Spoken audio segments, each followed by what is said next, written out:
how do you keep your mind and your soul clean of the negativity that may come your way, no matter what your positive intention or how you want to serve people? How do you do that?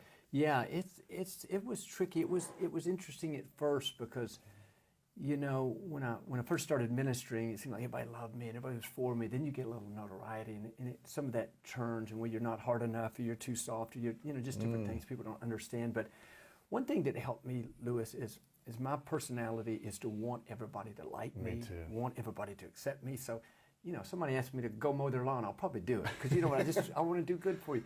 But I had to come to the realization that not everybody's going to like you and not everybody's going to accept you, and that's okay.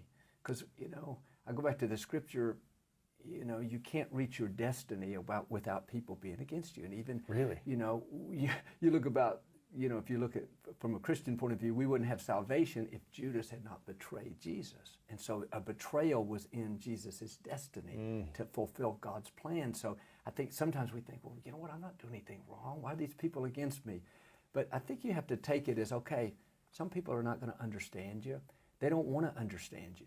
And I think sometimes we spend time and energy trying to convince somebody to like us, and they're never going to like us.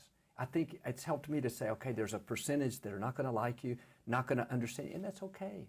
Stay focused on your race. And so what I've been good at, and I encourage people often, is, man, tune out the negativity. Run your race.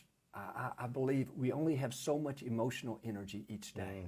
It's not unlimited. And I think, even if I think of like this cup of water, if that's all emotional energy, man, how much am I spending for negativity? For unforgiveness, or for what that guy said, or that guy that cut me off in traffic, or the coworker that played politics and left me out.